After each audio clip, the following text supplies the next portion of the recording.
बिस्मिल्लाहिर्रहमानिर्रहीम। ये कुछ 6 क्लास के ट्रांसवर्सल एंगल्स हैं। 6 क्लास के लिए ये यूनिट नंबर है सिमेट्री 9th यूनिट है। इसमें कुछ बच्चों के लिए कन्फ्यूजन थी तो मैं इसलिए ये वीडियो बना रहा हूँ ताकि बच्चे इसे बार बार देखें और इसको समझें कि ट्रांसवर्सल ये एंगल किस तरह बनते हैं। ये दो पैरेलल लाइनें हैं। पैरेलल लाइनें अगर ये पैरेलल ना भी हों तब भी ये एंगल बन जाते हैं। ये पैरेलल लाइनें हैं, इसको एक लाइन जो है वो क्रॉस कर रही है, ये ट्रांसवर्सल, इसे ट्रांसवर्सल कहते हैं। तो ये इन दोनों को इंटरसेक्ट कर रही है। तो इंटरसेक्ट जहाँ करती है तो वहाँ पे एंगल बनते हैं। तो ये इस लाइन को इसने इंटरसेक्ट किया है तो ये 4 एंगल बन गए हैं। 4 ये एंगल बने हैं और 4 ये एंगल बने हैं। इनको मुख्तलिफ जो कैटेगरी इनकी बन जाती है, कैटेगराइज किया जा सकता है। इनकी मुख्तलिफ टाइप्स कह सकते हैं। तो ये लाइन, इस लाइन से जो बाहर हैं, ये 2 एंगल हैं, 2 बाहर हैं, ये 2 ये बाहर हैं, यानी कि एंगल ए और एंगल बी और एंगल जी और एंगल एच। ये बाहर हैं तो इनको एक्सटीरियर एंगल का नाम दिया जाता है, एक्सटीरियर। तो ये 4 एंगल जो हैं वो एक्सटीरियर हैं, मतलब कि ये इन लाइनों के बाहर जो हैं, बाहर वाले हैं, तो एक एक्सटीरियर हैं। ये 2 एंगल हैं और ये 2 उनके बिल्कुल ये भी अंदर वाले हैं। इन लाइनों के अंदर जो हैं ये भी 4 एंगल बन जाते हैं, सी, डी, ई और एफ।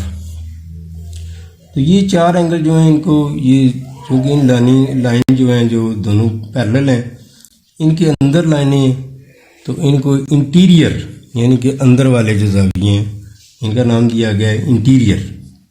तो ये इस तरह ये 2 कैटेगरी बन गई हैं अलग-अलग, कि ये एक्सटीरियर और ये इंटीरियर।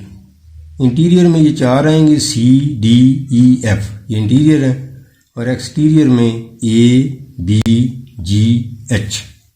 ये जैसे ये बुक में भी लिखा हुआ है, ये मैंने भी लिखा है कि ये इंटीरियर जो है वो एंगल बन गए हैं सी, डी, ई, एफ।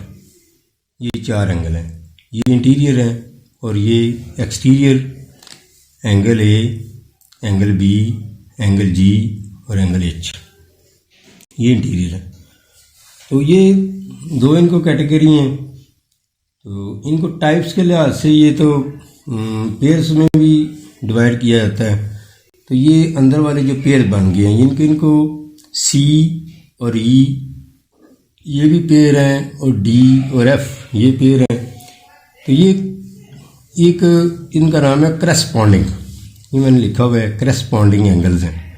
करस्पॉन्डिंग एंगल्स वो होते हैं कि ये जहाँ से ये है ना अपनी जगह पे है, जैसे कि ये है, इस लाइन को जब ये क्रॉस हुआ है तो ये इस जगह पे बना है, उसी जगह पे अगर दूसरी लाइन को जहाँ इसने क्रॉस किया तो बिल्कुल सेम जगह होगी, ये करस्पॉन्डिंग होगी। ये ए है, ये ऊपर वाली साइड पर, ये इस लाइन के ऊपर वाली साइड पे ये इसकी जगह है। तो अगर इस लाइन को क्रॉस किया गया तो ये भी इसी जगह है, ए और ई। ये जैसे ये भी लिखा हुआ है ए और ई, ए और ई, ये दोनों जो ज़ाविये हैं ये करस्पॉन्डिंग है, पेयर्स हैं, ये बन गए हैं। इस तरह बी की अगर उसी जगह को देखा जाए कि जिस जगह पे इसने क्रॉस किया है तो ये जगह बी की, तो इसको क्रॉस किया तो ये इसकी जगह जो बनती है ना वो एफ बनती है। तो ये बी और एफ जो है वो करस्पॉन्डिंग है। इस तरह ये ए और ई करस्पॉन्डिंग, बी और एफ करस्पॉन्डिंग। इस तरह ये इसके, ये जहाँ इसने क्रॉस किया ये इसके नीचे जो है इंटीरियर है, एंगल है, लेकिन ये इसकी जगह ये सी है, तो दूसरी ने भी जहाँ ये इसने क्रॉस किया उसके नीचे जो जगह है इसके जी बिल्कुल सेम जगह होती है, सी वाली जगह भी वो सेम है और जी की भी जगह, तो ये करस्पॉन्डिंग है, सी और जी करस्पॉन्डिंग है। इस तरह ये डी की जो जगह बनेगी सेम जगह वो बनेगी, वो एच वाली बनेगी, डी और एच जो है वो करस्पॉन्डिंग है। तो इस तरह ये करस्पॉन्डिंग वो असल में एक एंगल की दूसरी जगह होती है जो बिल्कुल सेम जगह होती है। जैसे ये ए की ई बन गई, सी की जी बन गई, बी की एफ बन गई और डी की एच बन गई, ठीक है, ये करस्पॉन्डिंग में आ जाता है। तो इस तरह ये एक और कैटेगरी है, इसमें टाइप्स आ जाती हैं जो जोड़े बनते हैं अल्टरनेट इंटीरियर।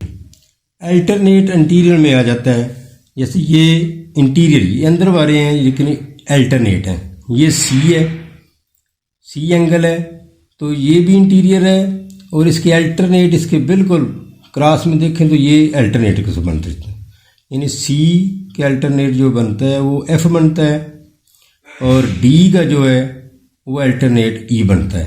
तो ये चारों जो इंटीरियर हैं, नाम तो इंटीरियर है भी इंटीरियर, लेकिन ये अल्टरनेट है, यानी कि बिल्कुल अपोजिट है, यानी कि इसके अपोजिट ये है, इसके अपोजिट ये है, यानी ये ट्रांसवर्सल, ये दरम्यान जो लाइन होती है इसको ट्रांसवर्सल कहते हैं।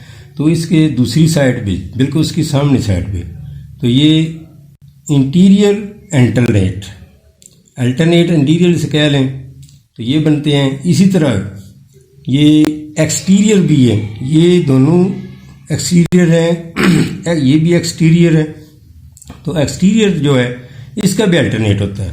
तो जिस तरह ये ए का एक्सटीरियर उसके बिल्कुल अपोजिट एच, यानी कि ये भी एक्सटीरियर है, ये उसके अपोजिट बिल्कुल एक्सटीरियर है, ये अल्टरनेट है। ये ए का एच जो है वो एक्सटीरियर है और इस तरह बी का जो है वो जी एक्सटीरियर बनेगा। तो इस तरह ये एक्सटीरियर और इंटीरियर, ये एक्सटीरियर हो गई, ये एक्सटीरियर हो गई, ये इंटीरियर हो गई, ये भी इंटीरियर हो गए, तो ये वाज़ेह हो गया।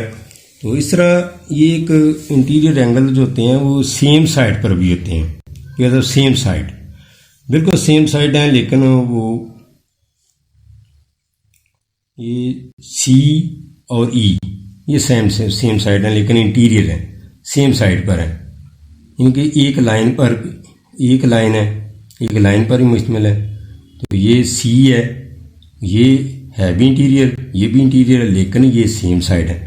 तो इनको सेम साइड वाले जो पेयर हैं इंटीरियर एंगल्स जो ऑन सेम साइड, इनको कहते हैं। ये इस तरह सी और ई सेम साइड इंटीरियर एंगल हैं, इस तरह डी और एफ ये सेम साइड इंटीरियर एंगल है, इस तरह ये टाइप हैं। तो ये टाइप्स जो है वो हर स्टूडेंट को याद होना चाहिए कि एक्सटीरियर कौन है, कौन सा एंगल है और इंटीरियर कौन से एंगल हैं। तो इस तरह जो अल्टरनेट कौन से हैं, करस्पॉन्डिंग कौन से हैं, अगर ये समझ आ गई तो इंशाल्लाह नेक्स्ट जो है वो अगला लेक्चर जो है वो समझ आ जाएगी। अल्लाह जी, खुदा हाफ़िज़।